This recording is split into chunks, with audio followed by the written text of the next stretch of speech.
Sikap, sebelum memulai pelajaran, mari kita berdoa. Berdoa dimulai.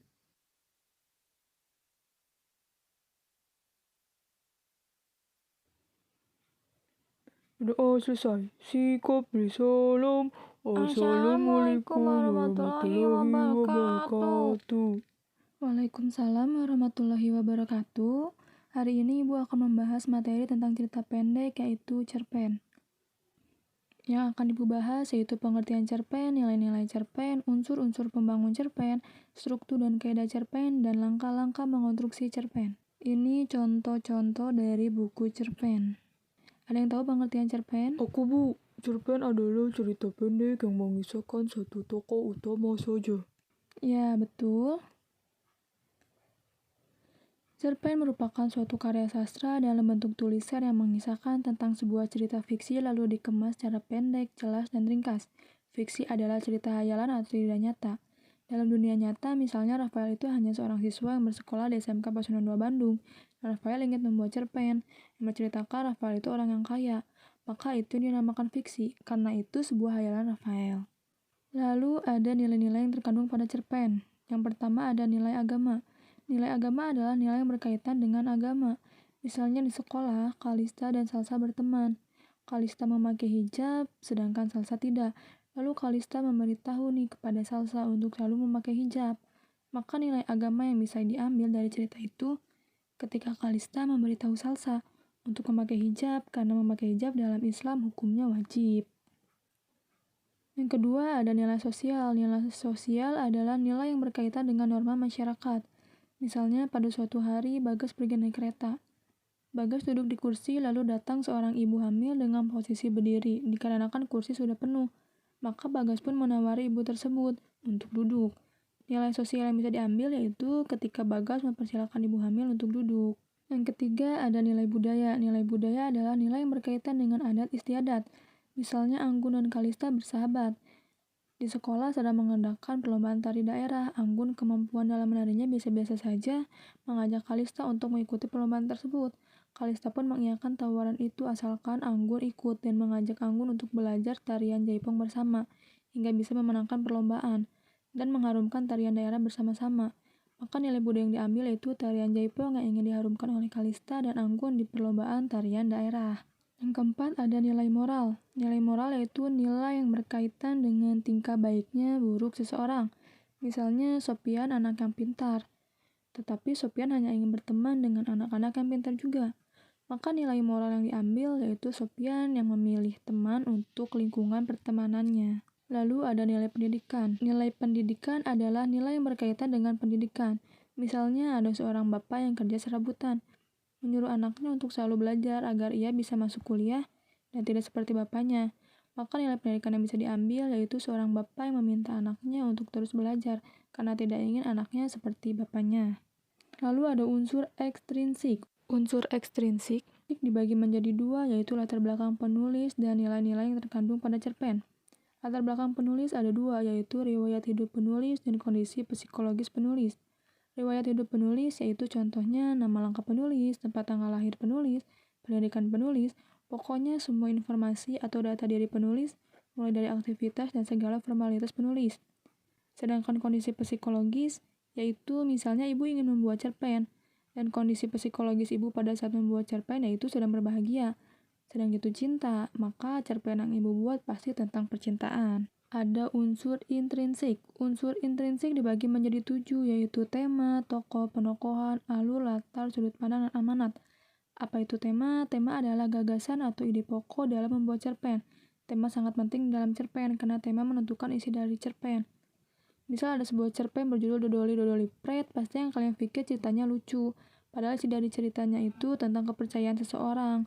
Maka tema yang terkandung dalam cerpen tersebut kepercayaan seseorang terhadap kekuatan doa, bukannya komedi yang kalian pikirkan berdasarkan judulnya. Yang kedua ada tokoh. Apa itu tokoh? Tokoh adalah pelaku dalam sebuah cerita. Contoh, di sekolah ada siswa yang pintar bernama Salsa yang selalu bersama temannya, yaitu Kalista. Maka tokoh dalam cerita tersebut yaitu Salsa dan Kalista. Lalu ada penokohan. Penokohan adalah cara pengarang menggambarkan tokoh dalam cerita. Misal di sekolah Fatur itu biasa-biasa saja, tapi sangat baik hati dan bergaul dengan siapa saja. Sedangkan Sopian sangat pintar, tetapi sombong dan memilih-milih teman, maka penokohannya Fatur baik rendah hati, sedangkan Sopian sombong dan angkuh. Lalu ada alur. Alur adalah rangkaian atau kejadian-kejadian dalam sebuah cerita. Alur dibagi menjadi 3, yaitu alur maju, alur mundur, dan alur maju mundur. Contohnya pada malam kemarin, Rafael dan Bagas berjanjian untuk bertemu di perpustakaan. Dan keesokan harinya, Rafael dan Bagas pun bertemu di perpustakaan sesuai janji mereka. Maka alur majunya yaitu pada keesokan harinya, dan alur mundurnya yaitu pada malam kemarin. Contoh dari alur maju mundur yaitu pada suatu hari, ada seorang anak yang lupa ingatan karena sebuah kecelakaan. Pada tengah-tengah cerita, sementara ceritanya terus berkembang maju, diperlihatkanlah kejadian-kejadian masa lalu anak tersebut. Maka alur maju mundur yang didapat dalam cerita itu ketika ceritanya berkembang maju, dan di tengah-tengah cerita diperlihatkan kejadian masa lalu si anak. Udah azan maghrib, kalian pergi sholat dulu, udah sholat masuk lagi ke kelas, silahkan.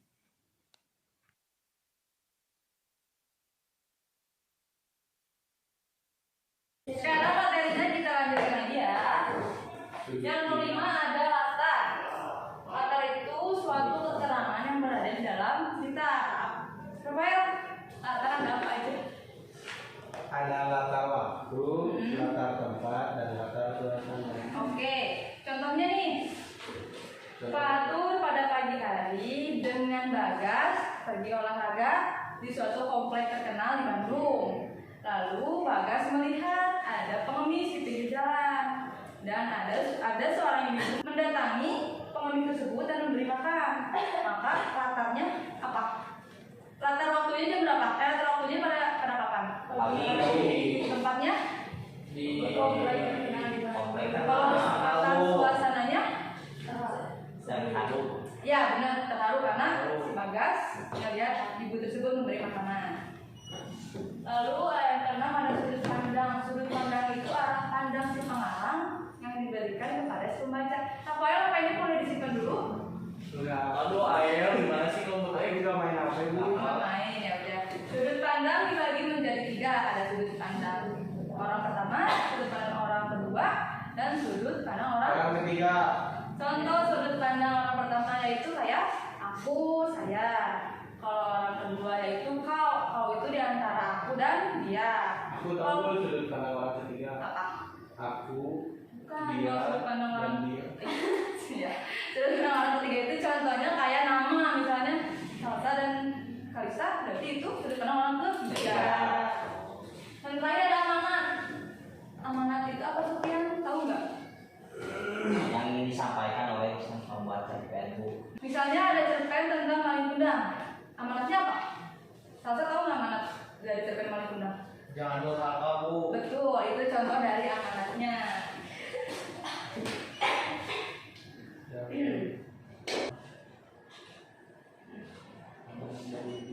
Lalu ada struktur teks cerpen. Orientasi. Apa itu orientasi? Ada yang tahu nggak? Aku, Bu. Apa? Bagian awal atau pengamatan awal dari jalannya. Iya, contohnya kayak pengenalan sebuah cerita, pengenalan awalnya.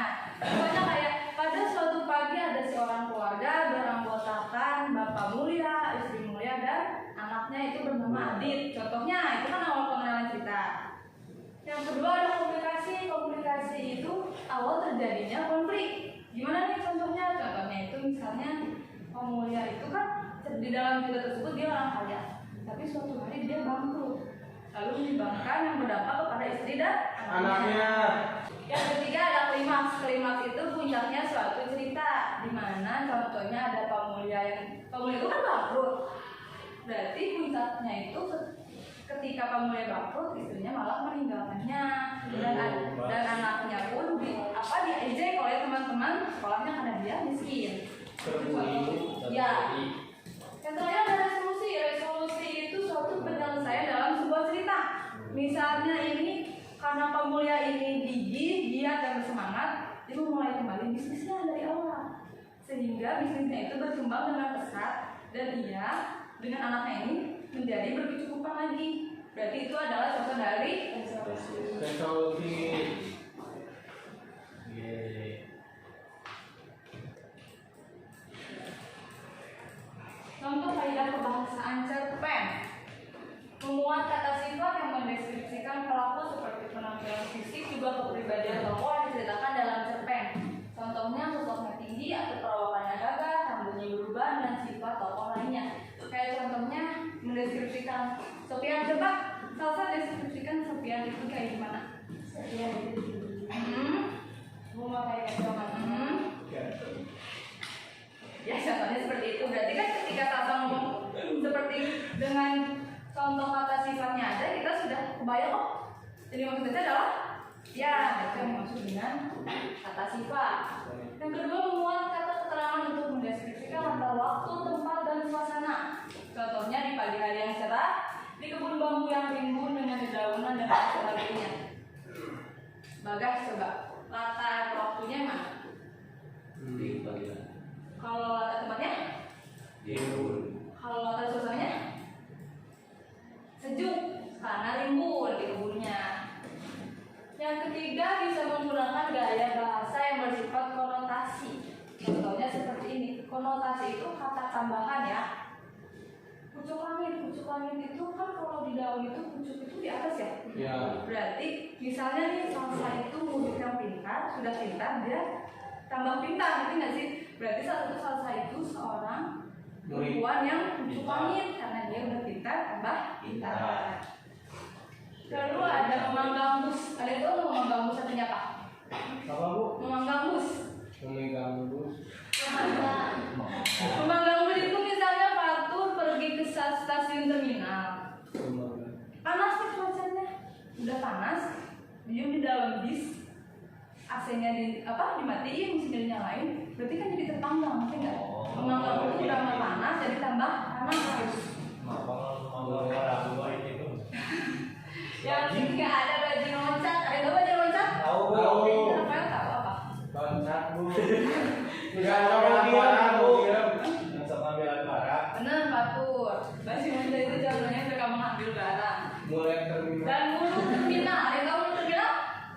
Ini gambar. Gak mau diem Bu, banyak ngomong. Bukan, muluk terminal itu kasar. Yang sering ngomong kancing coplok berarti dia disebutnya kayak kamu misalnya Rafael tuh ngomong kancing coplok.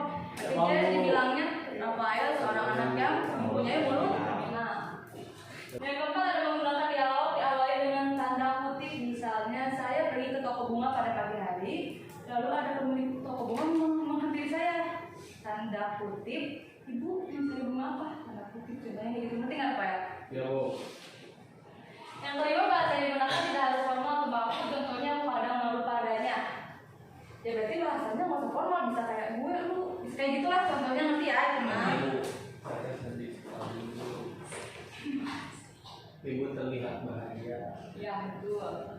Langkah-langkah mengonstruksi cerpen. Satu, menentukan tema. Kenapa sih kita menentukan tema dulu? Karena kalau kita menentukan tema dulu, berarti kita bisa terpikirkan untuk membuat ceritanya. Misalnya ibu ingin membuat cerpen yang mentemakan kesepian. Lalu sudut pandangnya orang pertama aku, karena ibu menulis cerita itu sendiri. Lalu yang ketiganya menentukan penokohan. Misalnya ibu itu sifatnya ceria, rendah hati, ramah pada cerita itu. Yang keempat ada menentukan alur. Alur yang ibu mau itu ya, alur yang ibu mau bikin itu alur maju. Barulah menentukan judul, karena ketika kita sudah ada temanya kesepian, sudut pandangnya aku, lalu penokohannya ibu ini ceria dan alurnya maju, maka dengan gampang kita membuat judul. Oke, lanjut Bu. Ya, please. Karena materinya sudah beres, sekarang ibu buat kelompok yang berisikan 2 orang. Aku dong, kamu sendiri.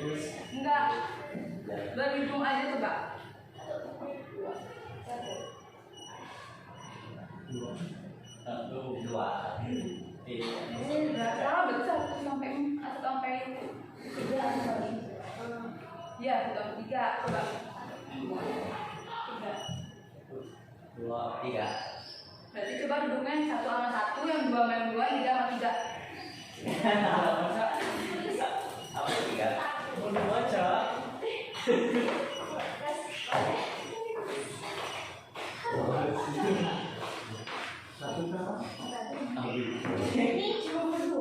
Iya. Berarti gimana coba? Yang Udah Bagas sini aja, Rafael di sini berarti maju ke sini duduknya. Biar kamu nggak main HP aja ya di belakang, jadi duduknya masih di depan. Bisa. Yang mulai selalu keren. Ini cerpen yang sudah ibu siap bukan. Ini bertiga ya.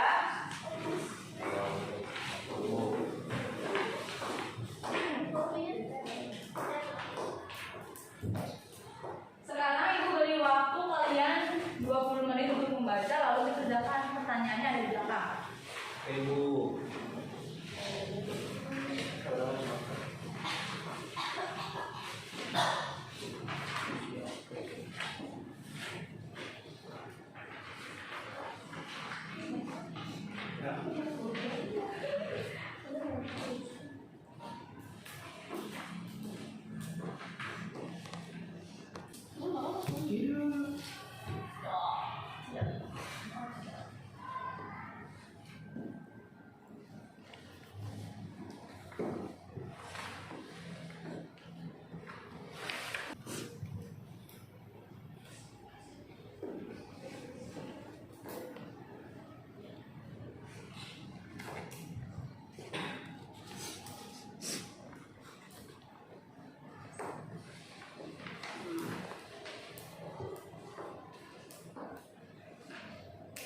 Waktunya sudah habis. Kumpulin ke ibu sekarang. siap bu.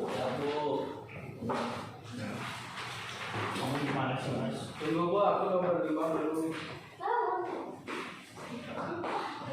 Oh, kayak sama aku dulu.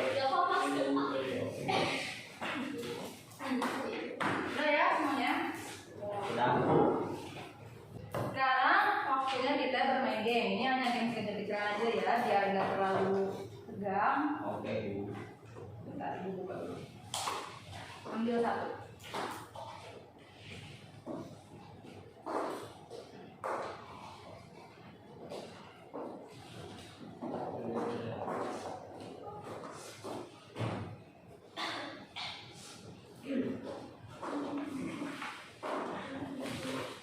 Sekarang jawabnya siapa yang cepat, berarti dia mendapatkan nilainya lebih tinggi.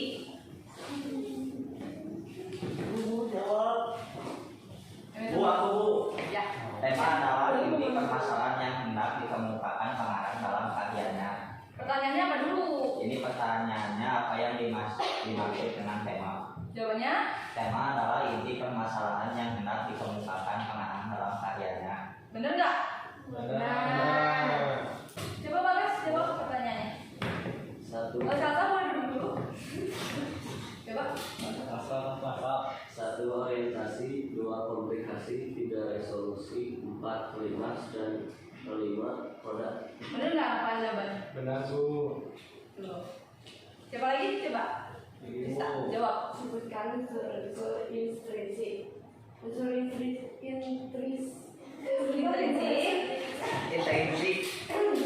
Unsur intrinsik cerpen terdiri dari gaya bahasa, sudut pandang, penokohan, tokoh, alur, latar, tema, dan argumen.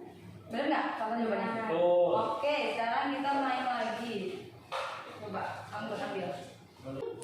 Ini untuk dapat nilai tambahan ya. Masa antik? Memegang kertas berarti dia yang menjawab pertanyaannya. Coba siapa yang bisa jawab pertanyaannya cepat? Salsa. Pertanyaannya, sebutkan 5 judul cerpen. 1. Kemarau karya Andrea Hirata. Bersiap kecewa bersedih tanpa kata-kata karya Putu Wijaya. Kado istimewa karya Jujur Prananto. Lelaki sejati karya Putu Wijaya. Dan Dunia Gorda karya Sena Bumira Ajidata. Oke, coba tuh jawab pertanyaannya. Pasana cerpen dibagi menjadi 3. Ya. 1 latar waktu, 2 latar tempat, 3 latar suasana bu. Nah, coba Anggun.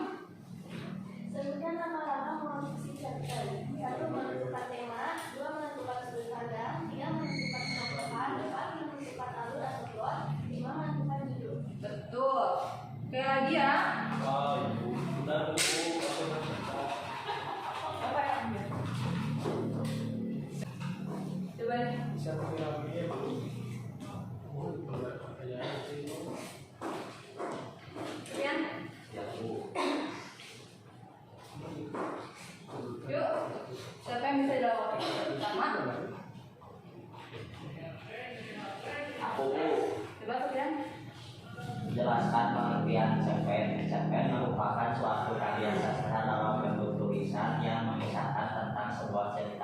lalu dikemas secara pendek, jelas, dan ringkas. Oke, betul. Kalista?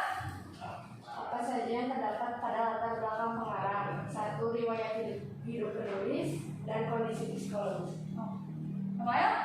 Sebutkan unsur-unsur eksintrik. Apa jawabannya? Unsur ekstrinsik terdiri atas riwayat hidup pengarang, psikologi pengarang, dan nilai-nilai yang terkandung dalam cerpen. Nilai budaya, nilai moral, nilai agama, religi, nilai pendidikan, edukasi, dan nilai sosial. Oke.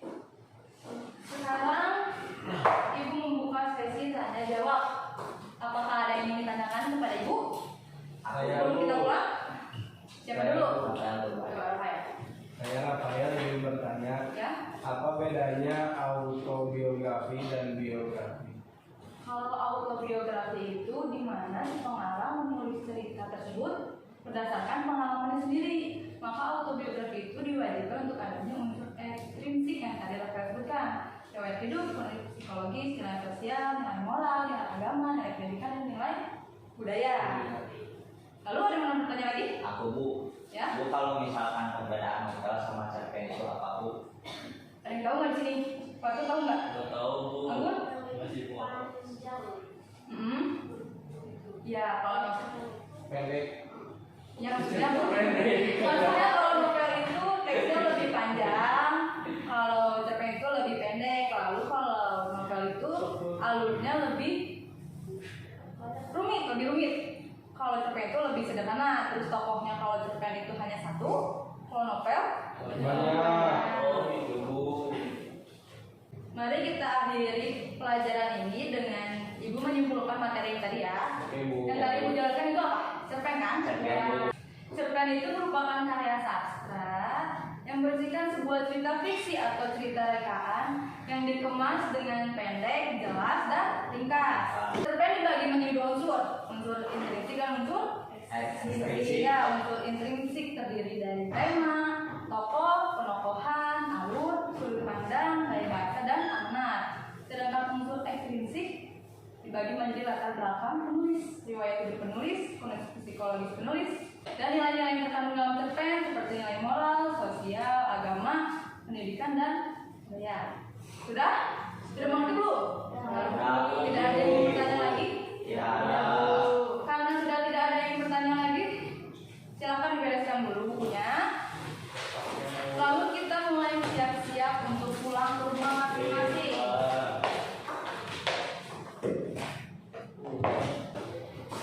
Sudah siap semuanya? Sudah beres? Apa yang kita siapkan? Siap. Sebelum kita pulang, mari kita berdoa. Berdoa dimulai. Berdoa selesai. Beri salam.